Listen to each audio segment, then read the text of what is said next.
I think that one of the areas where people tend not to pay attention, and I mean that respectfully, is actually investing in what you understand. I've been approached many times in my career as somebody with some assets, if you will, some value, and money managers obviously have wanted to spend some time and attention with me over the years. And to be frank, the stock market is never a sandbox that I played in. Never saw an opportunity to do so. I was always the employee with the 401k plan, and that was about as far as it went. And I don't know about anybody watching this, but I didn't pay attention. I just followed along with the rest of the herd. So I never really knew where my money was going every week when it came out of a paycheck. So I never understood that world. Some people do. They do exceptionally well. And as I've said before, there's no right or wrong. But I'd like to talk a little bit about investing in what you understand, right? So there are a couple of different areas that can be, beneficial to us. Areas where we can look for capital appreciation. So there's inflation and hedging against it, tax benefits when it comes to capital. Let's talk about a hard asset, sticks and bricks in comparison to a stock, if you will. And then leverage. What is leverage? How does it come to play? Equity. Can you increase value of something and at some point take that equity out of the asset? And then what offers a higher cash return? What offers a better long-term return on investment? So if we look at maybe four areas of investing, there's real estate, the stock market, the bond market, and then we could also talk about straight up cash, right? Cash is an asset, if you will, and it can either grow or not grow depending on how it's used. So let's start off with real estate and inflation. Well, how do you hedge against inflation?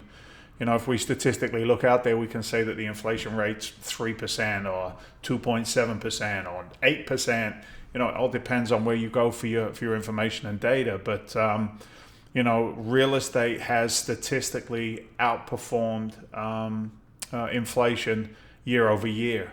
I'm not going to go delving into all of those statistics. I'm sure you're intelligent enough to trust but verify.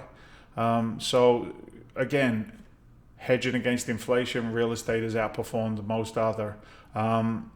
It's stocks have done well. I mean, if inflation is 3 and a stock pays you 6 or 7, then there's definitely an upside against the inflation hedge there. Bonds have statistically failed, and cash in the bank is just a loser. Period. Devaluing assets with everything that's gone on recently, the amount of capital that's being pumped into our economy. The value of a dollar bill is a lot less than what it used to be. What about the tax benefits in these four areas: real estate, stocks, bonds, cash?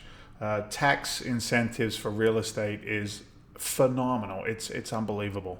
Depreciation, appreciation, write-offs, running it as a business. It just outperforms everything else that's out there. Stocks, whatever you have for capital gains on stock, you pay taxes on it, period. There's no strategies inside of that. Bonds tend to be on par, and then again, cash. I'm going to do this every time. Cash is a loser in the bank. So real estate is a hard asset. Let's go to that category. We know sticks and bricks. We can touch it, feel it, taste it, see it, smell it. The good, the bad, and the ugly. Stocks do not categorize for me personally as a hard asset. I understand I got a piece of a business maybe, but it's not something that I can touch or control. Same with the bond market. And again, cash, hard asset. I don't even know if cash is an asset anymore. I think it's more of a depreciating liability. Leverage.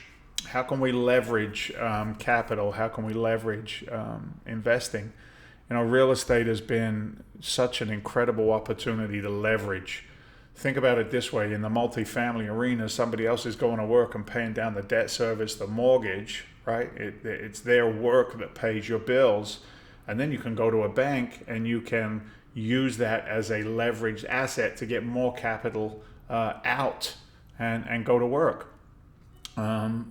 I don't know that you could do that in the stock market. I believe that it's going to be worth X, Y, Z. I want to take some of that liquidity out. It's either in or it's out. So we lose that leverage component. Bonds is a non-starter. Once again, cash in the bank is not going to give us any leverage. Something that's phenomenal about real estate, not only the tax benefits and the things we've talked about, look about equity, right?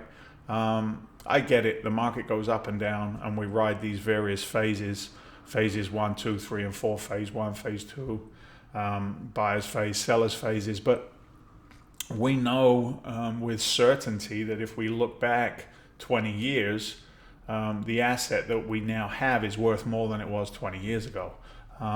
You can't always do that in any other asset class. Yeah, there's equity buildup if you're picking the right investment in the stock market. And I'm not crapping on the stock market. Each to their own. We're just comparing these things side by side. But equity is an absolute play every single time we do a real estate transaction, as long as we buy them right. We make our money on the buy side. We realize profits on the sell liquidation side. So is there equity buildup in the bond market? I think we can agree the answer is no. And, cash, it just dies a slow, painful death if it's sitting still. What is a CD right now, right? Somebody said CD stands for a certificate of death, not deposit. So, cash doesn't give us any equity buildup either. And then highest returns, statistically, year over year, if we do a 20-year look back, commercial real estate has outperformed large cap stocks, small cap stocks, bonds. It's just been a winner every time. So anyway, that's why I play in the sandbox. It beats the stock market, it beats the bond market, and it beats cash every single time. I feel like I just bashed cash, right? Bash cash. That could be a new informational series, couldn't it? Bash the Cash with Dave Seymour. Anyway, guys, I look forward to talking to you. Reach out if we can help you in any way. Let us know. If you're killing capital, stop it. Get it out of wherever it is and get it to work with a higher yield. All right, take care. Bye.